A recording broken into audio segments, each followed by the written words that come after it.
of class after I've talked for about 15 minutes, right?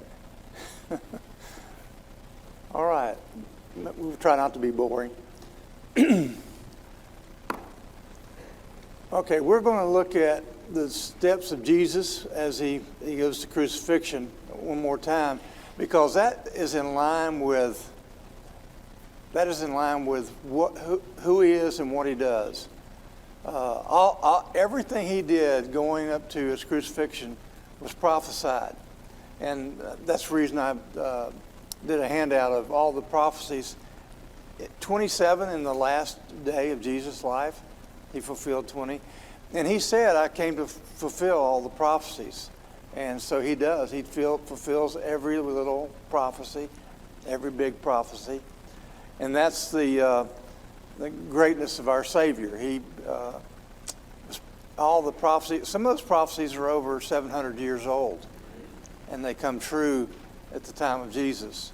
And a lot of them are 300, 400, 500 years old, but they're all way back in history, and Jesus fulfills every single one of them. As we look at his last week of his life, Jesus is coming to Jerusalem. We're going to talk a little bit later about travel, because travel in the New Testament was a serious deal. It could easily take 4 days to 5 days from Nazareth to Jerusalem. And we're talking about, you remember, people are going up there for the Passover. Primarily, the Jews only went to Jerusalem as a mass group for 2 feasts. And the first one, of course, is the Passover, and that's the big one. That's where they're picking a lamb. And when they pick that lamb, on Lamb Selection Day, they pick the lamb. That's when Jesus enters Jerusalem. They pick the Paschal lamb, and that lamb has to live with them until Passover, when they slit the throat. So they get attached to the lamb, and then they take the lamb to the temple where they are sacrificing all the lambs. The head of the household has to actually cut the throat of the lamb. I thought the priest did that, but it's the owner of the sheep is cutting the throat of the sheep and sacrificing that sheep for Passover. Well, here Jesus is. He's entering the city on Lamb Selection Day because he is the lamb. He is our lamb. He's our Paschal lamb. And so we're going to watch the events as he comes in, leading up to the crucifixion. It's important that we understand that he is fulfilling prophecy, almost everything he does that final week, even more so the final day. That Saturday and Sunday, Jesus arrives in Bethany. That seems to be kind of his headquarters during this last week. He goes to Bethany. We're going to see several things he does there. Jesus was anointed with oil at the house of Simon that day. And a great crowd came out to see Jesus. Then on Monday, Jesus goes into Jerusalem. He goes to the temple, and then he returns to Bethany. Now, Bethany was about 1 5/8 miles from Jerusalem. So you could not be in Bethany and attend on Sabbath. Sabbath day travel was limited to 1 mile. Now, that wasn't biblical. That was the Jews doing that. And so Bethany at 1 5/8 miles wouldn't get it. So we see that Jesus goes to Bethpage.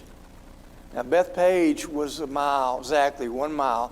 In fact, there was a marker at the city of Bethpage that showed people that, hey, you can walk this from here to Jerusalem on the Sabbath and you'll be all right.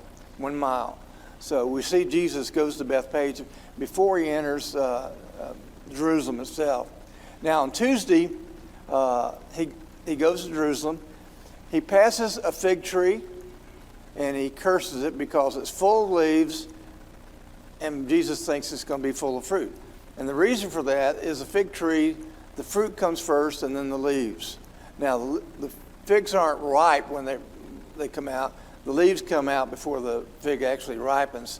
I saw one the other day, and I was kind of surprised because fig trees are very warm climate type fruit. And so we get freezes here, but that fig tree looked pretty healthy. And the figs take a while to grow, but the leaves come out after the figs start growing. And so Jesus thought, well, there's some good figs on that tree. It wasn't. He cursed that tree. When they come back by that tree, we'll see later on, the tree is dead. Totally dead. No leaves or anything. It's dead. And that's because Jesus cursed it. Now, when he's there, he cleansed the temple. Remember that the temple of the place where the Gentile porch, that was made so Gentiles, infidels, would have a place in the temple to go and pray. The Jews, the priests, the Sadducees, the Pharisees, they had all get this money-making thing on the Gentile court where they were buying and selling all kinds of stuff. But especially they were selling animals for sacrifice. Now, reading the mission that talks about what was going on there, a lot of what they did was crooked. In other words, you would show up and you'd have a perfect lamb. But they would find some false problem with the lamb so that you would then have to buy another lamb that was supposedly no blemishes. It was crooked. They did that to people, and it was awful. Number one, it was awful that they took the Gentile court and made it a place of changing money and selling. So the Gentiles really never had a place to pray, and God was extremely upset about that. Jesus went in there, and that's where he went. He went to the Gentile court, and we talk about him cleaning up the temple. Well, he really didn't clean the temple itself. What he did is he ran the money changers off the Gentile court, and he talked about what they did. They ruined the house of prayer. Now, once he does this, the Jews decide for sure that they got to kill this guy. Absolutely got to kill Jesus. And so they start plotting a way to kill Jesus right away. Now, they would have killed Jesus earlier, but before Jesus is ready to be put on the cross, nobody can touch him. They tried. They said that they attempted to kill Jesus at one time when he talked about the fact that he was going to the Gentiles. That made the Jews extremely mad. So they were going to throw him over a cliff. But Jesus went through the crowd. They never saw him, and he escaped because it was not his time. You can believe that God was going to protect Jesus until the day of his time. And when it was his time, then he went to the cross. Now, Wednesday, on the way to Jerusalem, they go by that fig tree again 2 days later, and it's dead as a doornail. And he goes at the temple. Jesus gets into it with the religious leaders. They start asking him questions. And they ask him, well, where do you get the authority for all the stuff they're doing? And, of course, Jesus throws that question back on them, which was very common thing for Jews to do. They always answered a question with a question. Now, when Jesus taught in parables, it was not to be confusing. Parables were to get a point across. And if you were staying with Jesus and you knew the Torah, all the Old Testament, and you knew the Torah, you would get the point of that parable. But if you weren't paying attention or you weren't spiritual minded, it usually went over your head, and Jesus talked about that. You hear, but you do not see. In a parable, what that means is, yes, they hear it. Of course, they were there, they heard it. Seeing is they do not apply the parable. A parable was always meant to have an application. You go do something. The parable of the Good Samaritan. What do you think they were supposed to do after hearing that parable?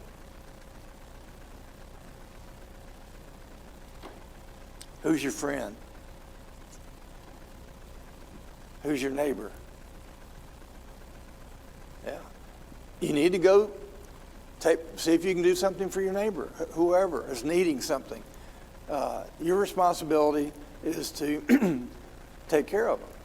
And so that would be the application of that parable. Look for application anytime Jesus teaches a parable. There's an application. Jesus basically tells us, especially we read in Ezekiel 12 and verse 2, he says to the Israelites in general, you see, but you don't see. You hear, but you don't hear. And what he's saying there is that they're not understanding God's teaching. They're not understanding God's word. And that can happen to any of us. We have to be careful with God's word. We have to handle it with care. So when we read God's word, we have a responsibility to hear and to see. Not only to hear what it says, but to do what it says. And that's the strength of a parable. Now on Thursday, Jesus and his disciples do the Passover. They have their Seder meal. Jesus talks to them, and of course, he points out the fact that Judas is going to betray him. And of course, later that night, we know that Judas did exactly that. Interesting point. In Jewish thinking, the way they would pronounce somebody dead is they didn't have a doctor to go in and check everything and make sure they're really, really dead. If you were in the grave 3 days, you were considered dead. And that's what they did. If you were in the grave 3 days, you were considered dead.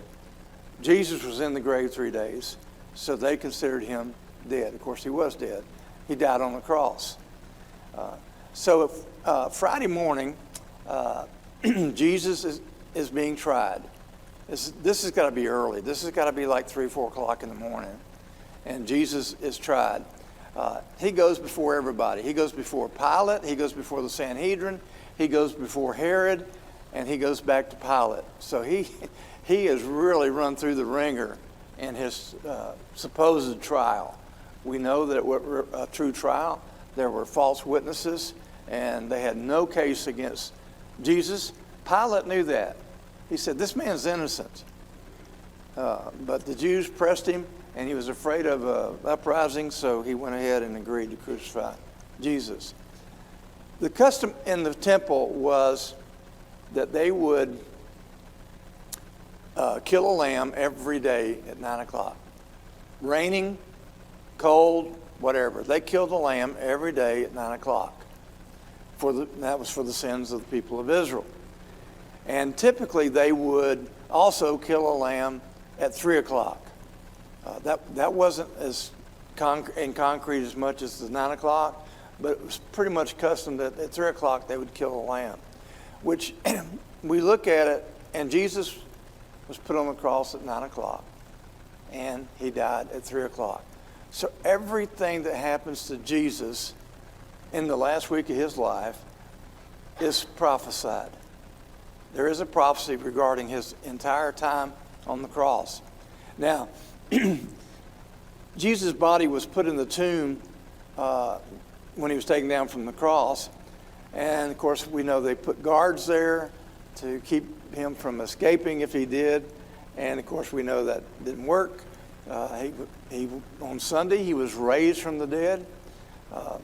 He was raised as the first fruits. Now, the interesting part of that to me is that Christ was raised on the feast of the first fruits. And Jesus is the first fruit. He was put in the ground on the day of unleavened bread. That was also the day that they planted the first harvest. So when they're planting the first harvest, Jesus is being planted in the ground.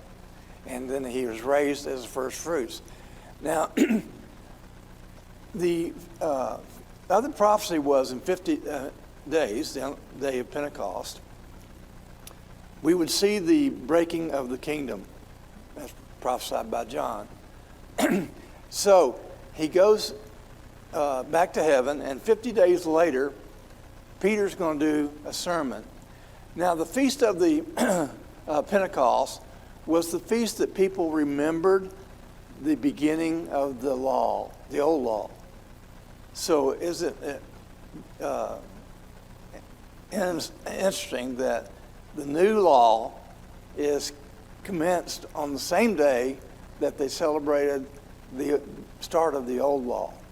So now Pentecost is not the start of the old law anymore, it's the start of the new law.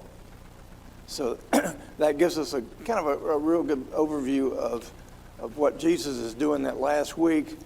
And it's important that we get those lessons. Every one of these things has a spiritual lesson. Now I want to go through this initially, and then we're going to get to the actual miracles and the fulfillment. He goes to Jerusalem on the day of the selecting the Lamb. He goes to triumphant entry. While he's going through, he's on a donkey. That was prophesied in Zechariah 9:9, that he would be on a donkey. Donkeys were for peace. Solomon was on a donkey. It meant peace. You go in, he went into the city.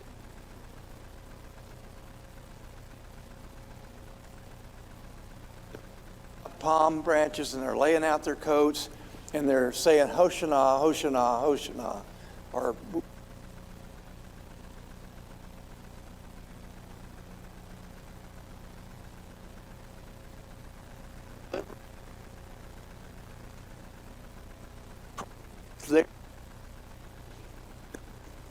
not from Rome. They totally missed it. Christ, any kind from the resistance.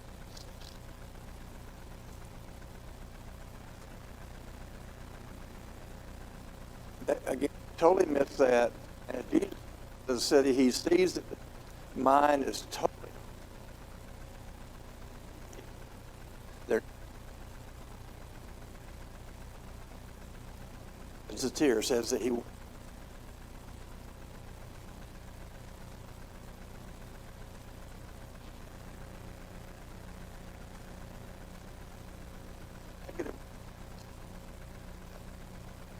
these people that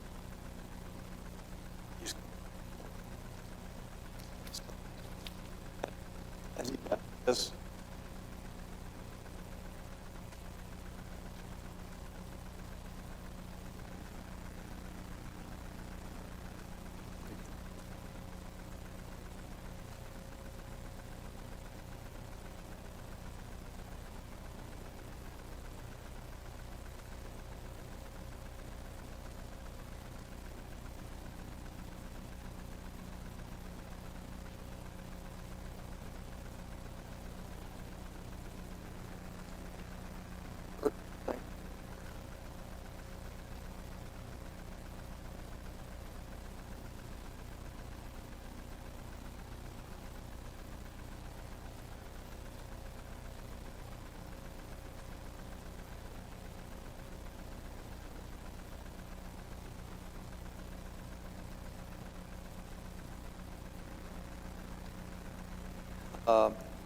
And that is, if you read Luke's, I thirst seems to be the language expression.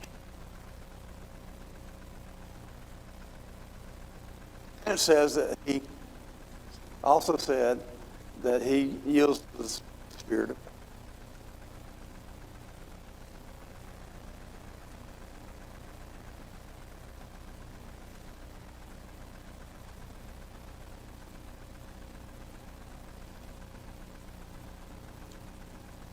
And he was going to go back to God. He was going to be the Son of God, and he would have all the privileges that in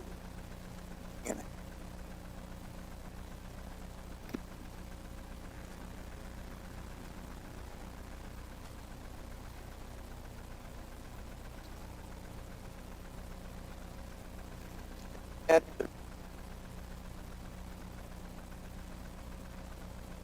Mocking him. So, in his last hour, Jesus,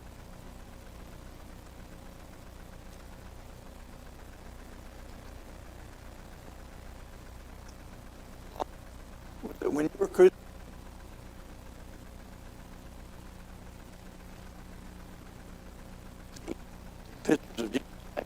thank goodness we don't.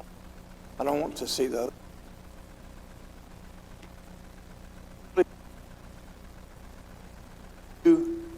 This is the fig tree. We know he cursed, and there he is cleansing the temple. This is the last week. And look at the fig tree now. It's now barren. It's never going to bear. He said it would never bear again. Died. And they were told that there would be a man carrying a jug, and he would tell them what room to go to for the Passover meal. So they have the Last Supper. He tells Judas that he's going to betray him and go ahead and do it quick, get it over with. And that's what Judas does. He leaves, and he will turn him over to the Jews that night, Pharisees that night. So he prays in the Garden of Gethsemane. The disciples are sleeping. They have a hard time staying awake. They're tired. And Jesus continues to pray because he's in tremendous amount of torment. I don't know, there's been a lot of writings on people who are dying and what they're thinking, what they're feeling.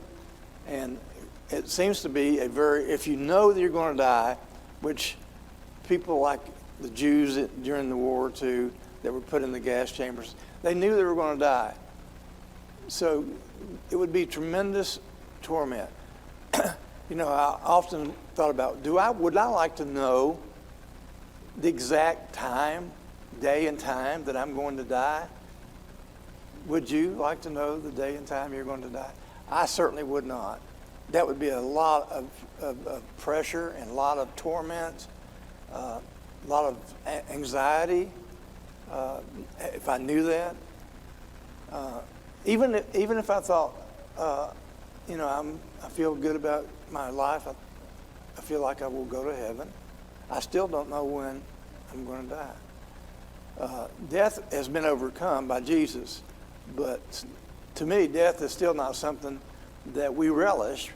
I mean, if we all had our wishes, we'd die in our sleep, wouldn't we? What a way to go. Unfortunately, that's not generally the case, but again, Jesus knows he's going to die, and he's in a tremendous amount of torment, and we see that as he's being offered as a sacrificial lamb. The cross is a little different than what we normally see. The painters have painted the cross. Very different from the Roman cross. The Roman cross was a T. It did not have a big board going up, because what they did was the top board was the only thing that came off. If you think about it, they crucified as many as 1,600 Jews at one time. And so there's a lot of crosses and a lot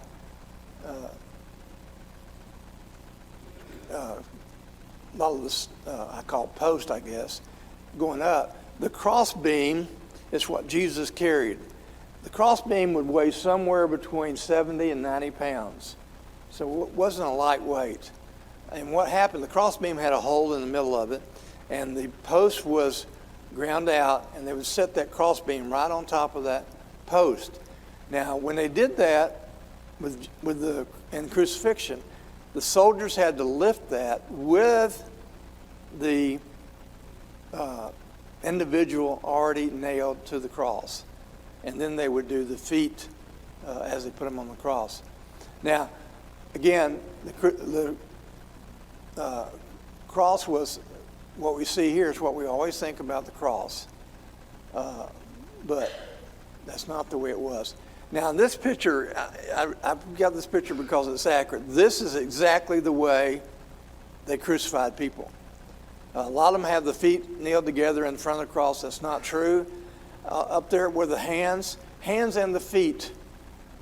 You will see that they have a board, a cut-out board, on the front of the hand to keep you from coming off the nail. It would strip you.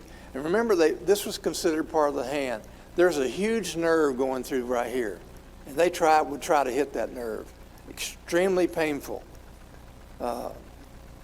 People who have trouble with it because of their typing all the time and everything, that's the nerve that really gives them a lot of pain. But they put the feet on the side of the cross, And they do the same thing. They have a little board on the outside of the ankle where they drive the nail in, and that keeps the foot from sliding off that nail. Rufus gave me a complete write-up of what goes through the body, what happens to the body during crucifixion. I couldn't even make it through reading it. I wouldn't read it here either. It's awful, and that I'll keep that in my mind forever, and that gives me more appreciation, and I'm more grateful for what Jesus went through. The pain that the cross gives somebody is beyond anything we know. It's the most painful thing that the Romans could come up with to put somebody to death, and it's extremely painful. So as Jesus is on the cross, and how we know some of this now is they found a grave, and the way they buried people was in a box, basically, a concrete box, hollowed out rock or something. And they found the guy that was crucified, and this is going through the heel of the man. And you can see the board. This is the hand. You see the board on the side of the hand. That was on the outside. And it kept him from, his hand from coming off. Again, the nails were pretty good sized nails. They were typically about 6 inches, and they were about an inch circumference or around the nail. Big nails, like this right here. And you can see where they put it on the wrist. That was considered part of the hand. When Jesus told Thomas to feel his scars, feel his hands, feel his side, he had scars there. He had evidence that he was crucified. And Thomas felt those, and he believed. Now, again, there are 7 main feasts that the Jews had, but the Passover was by far the biggest one. But this is unique in a way. He was sacrificed on Passover. He was in the grave, put in the grave on the Feast of Unleavened Bread, and that's when they were planting seed. And then he was raised on the first Feast of the First Fruits. Those only come together like that, back to back to back, every 300 or 400 years. So you see how God's plan is unbelievable, amazing, that all this happens the way he planned it, and that these 3 days come together exactly when Jesus is going to be crucified. So God has a plan. The wonderful thing to me about Revelation, and I wouldn't teach Revelation for anything because I don't have a clue on some of the things that Revelation says, but I do get the story. And remember, the Bible is nothing but a collection of stories. Stories that are intended to help us know God, to believe in God, and to follow him and obey his commandments. It's stories. It's stories from Genesis 1 all the way to Revelation. The wonderful thing about Revelation, whether you understand every little verse in Revelation or not, Revelation is a story. And that story is that God's people, even though they're going to be killed, they're going to be tortured, they're going to go through a lot of punishment over the years, and we know that. We know that 11 of the 12 apostles were killed because of their teaching. John's the only one we know that was not. He was put away way away in an island, but he was not killed. But all of them were killed.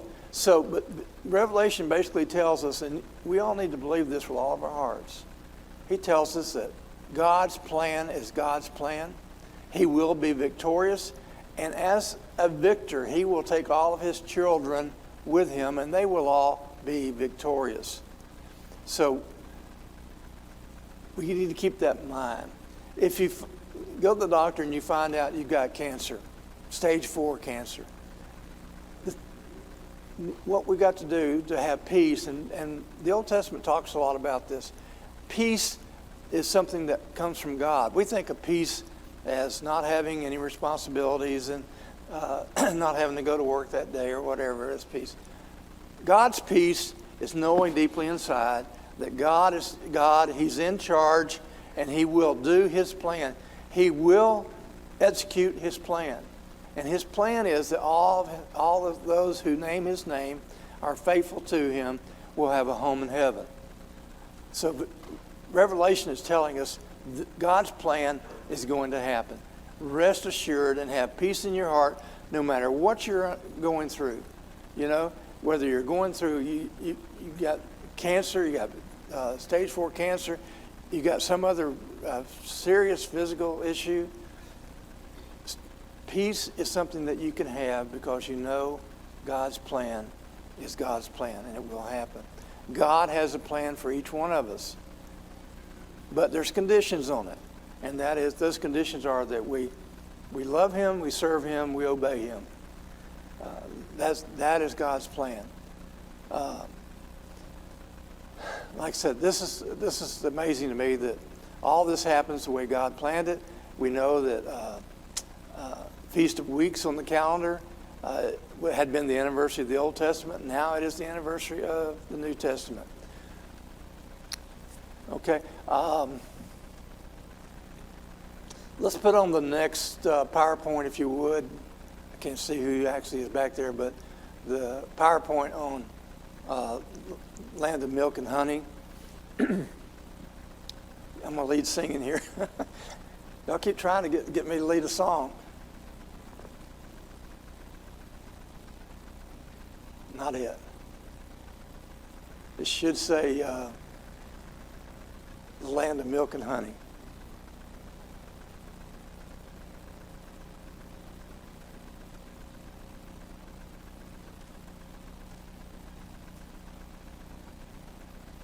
There you go. That's it.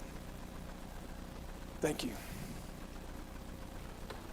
Okay, I want to bring this into focus a little bit because we're ending Christ's life, but it's certainly not the end of the Bible writings. But I want to look at some of them because when I study with people, some of the things that come up, a lot of them come up because somebody's been to Israel. If you've been to Israel and you traveled the land, you know that about 80% of Israel is desert. And Egypt is called the land of the Pharaoh. That's what God calls it.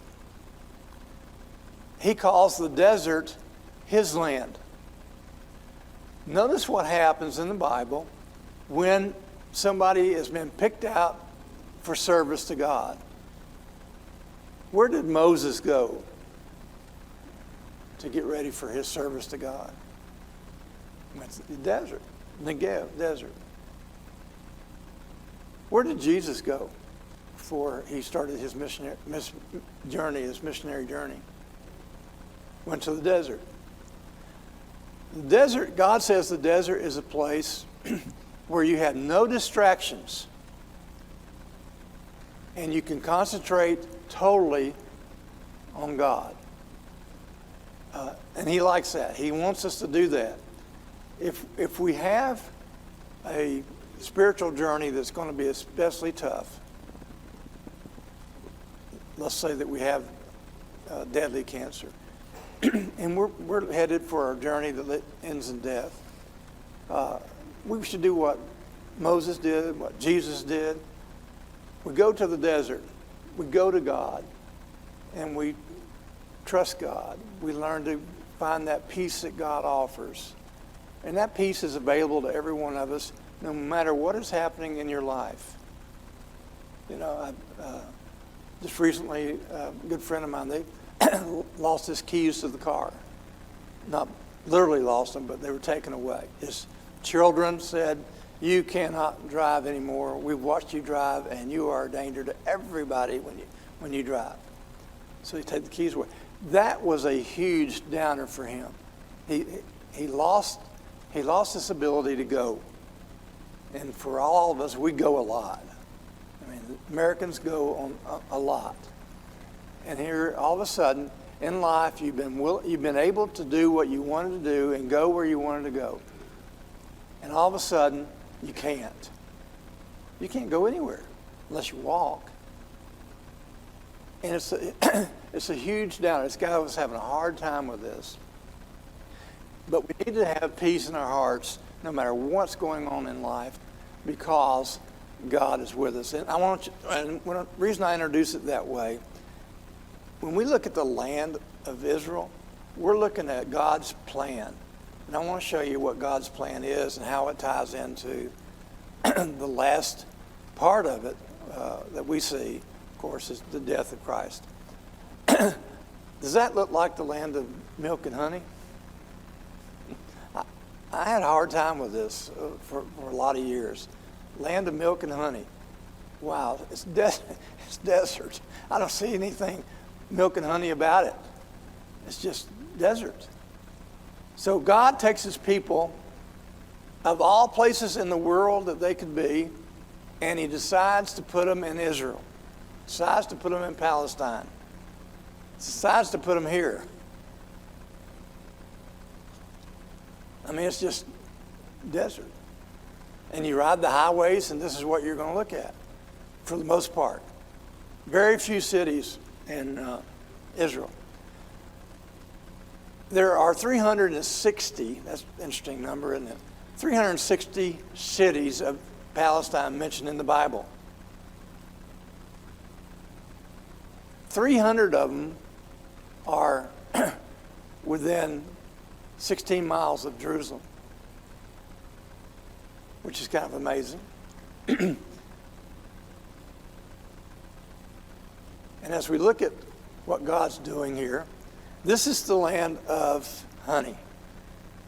The land of milk, when it says the land of milk, it's talking about the desert. Because all that land is good for is sheep and goats. That's about it for the land, the desert.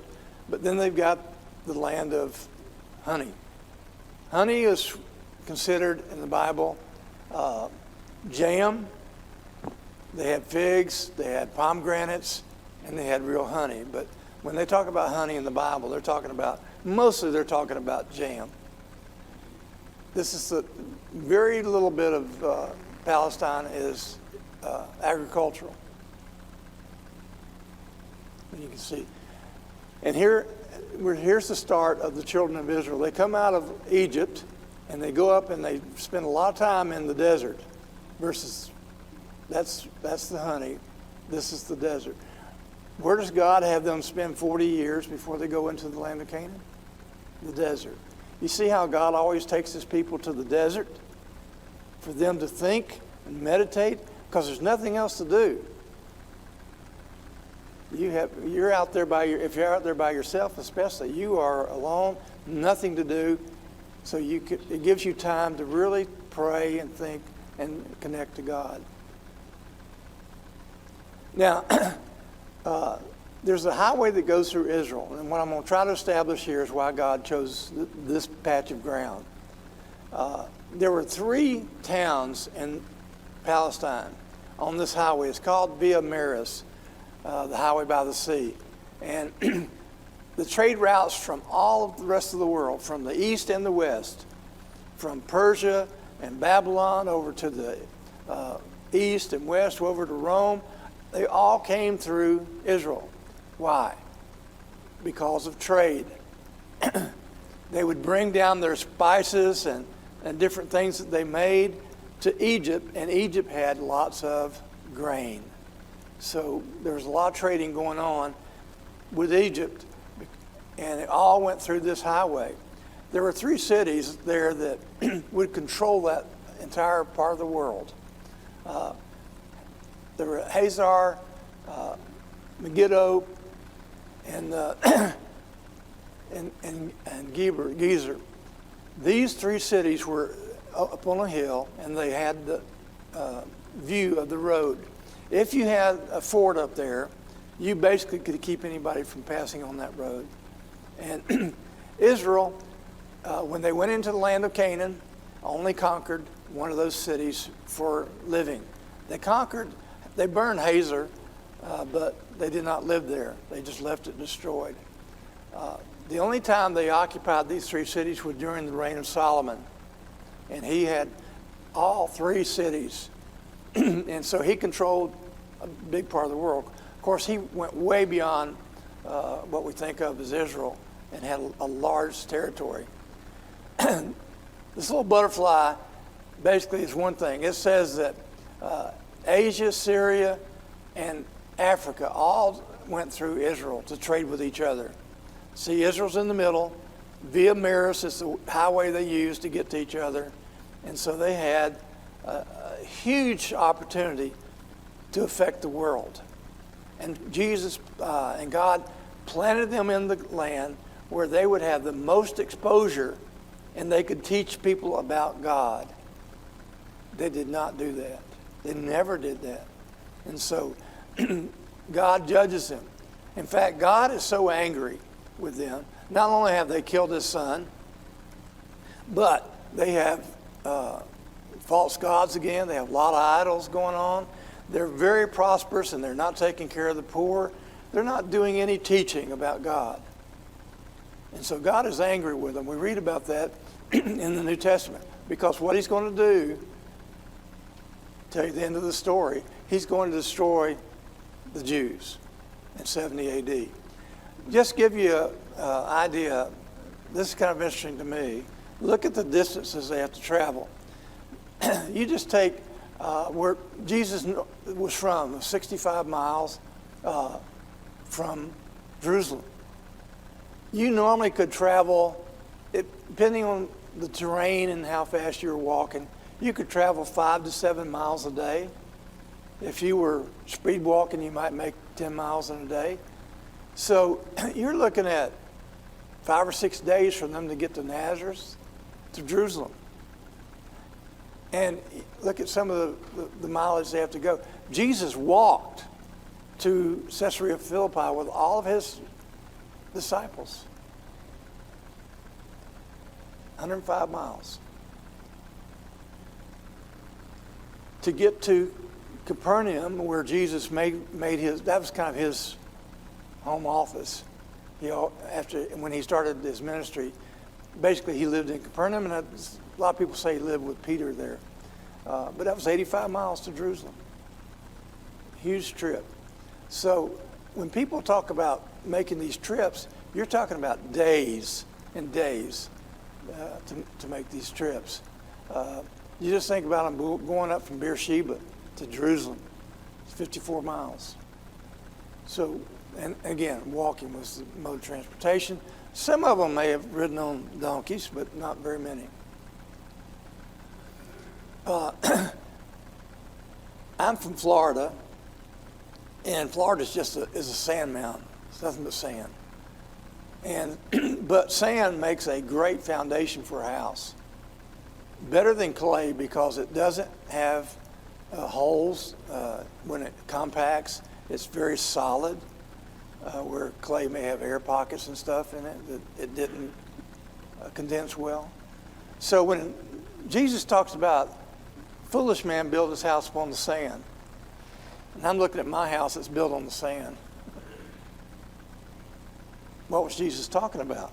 Because sand is really a good foundation for a house. Well, you have to know the terrain in Israel. You have to know the culture in Israel. But what he's talking about is right here. This is what Jesus was talking about. There are a lot of these in Jerusalem, these canyons. And what happens when they get rain, which is very, very rare that they get rain, but when they get rain, all that water has to go somewhere quickly and it rushes through these canyons. Now we know from what happened here recently over toward Waverly that when you get a flash flood, you get 17 inches of rain and you get that flooding going on, it's going to wipe away everything in its tracks. And you do not have time to do anything. You're caught. So even knowing this happens, every year there's usually somewhere between 9 and 12 people killed in these canyons because they're in there when it rains and the flood comes. See the silt? That's the sand Jesus was talking about. all that silt that comes down from the rain coming down the mountain. So you build your house there, you got a good chance of getting washed away, getting destroyed, getting killed. And a lot of canyons in Israel, and all of them have this silt in it because that's where the rain comes. Every canyon. Now, how would you like to be down in this canyon and you know the water's coming? Where are you going to go? I mean, you're trapped. If you built anything down there, you would be in trouble. All right, I want to deal with one last thing is Psalms 23. In the church that I spent most of my growing up years, if you could see the baptistry, there was no curtains there. The baptistry was open. And on the wall, you could see the Jordan River, supposedly. And you had, 2 or 3 feet high alfalfa on each side. And it had Psalm 23 written above it. Let me tell you, there's no deep pasture of alfalfa in that psalm. Remember, God says, what you need for today is all you need. And so when we look at Psalm 23, in light of what it actually meant. Okay, I don't know who this guy is. He's in the picture, but it's a good picture. You see that little green on the mountain? What happens at night? Moisture from the Mediterranean Sea encompasses almost all of the west side of Israel. And what happens is that moisture produces a little blades of grass about this high on the mountains in the desert of Israel. Now, when you look at that, and there you see a little bit more there on that mountain, the sheep can eat that. So they have to take the sheep out early in the morning because that grass is going to wither probably by 2 o'clock in the afternoon. It's not going to be there.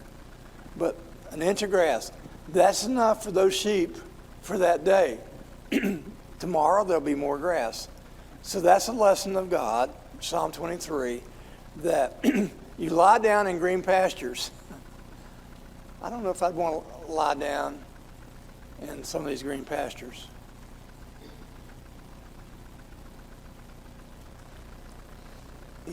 I could see myself laying in that hill. It doesn't look very comfortable. That is not deep grass for one day. So Psalm 23 is talking about trusting God each day for that day. The other thing that's kind of interesting is in Israel, guys don't shepherd. We might sit on a hill with a basket of fruit and cheese and bread and watch the little girls shepherding the sheep. But men typically do not shepherd the sheep. It's little girls. It's like that. They're usually somewhere between 12 and 14 years old, and they shepherd the sheep. The sheep learn their voice, and they follow that shepherd everywhere because they recognize the voice. Sometimes when a shepherd, let's say, dies or cannot shepherd the sheep anymore, they have to kill the sheep because they learn that voice, and that's the only voice they'll obey. You see, it's still that way. Little girls are out there shepherding the sheep. Okay, one last point. Remember last week I told you that Jesus, in his entire ministry, for 80% of that ministry, probably didn't travel more than 15 miles. And it was all in this area up north, around Capernaum, Bethsaida, Cana, Galilee, some in Nazareth, but mostly in that north corridor above the Sea of Galilee. If you look at the line going from the north part of the Sea of Galilee around, that was kind of a changing point. On the east side of that line were Jews, very devout Jews. On the west side of that line were Gentiles, and very corrupt Gentiles. And so they considered that the far country. in the story of the prodigal son, the son went to the far country. He probably went to the east side of the Sea of Galilee. And so the father probably could see where he was at, even though he couldn't see the son himself. All right, we'll pick up and finish some geography next week. And I'd like to go through that 27 prophecies that were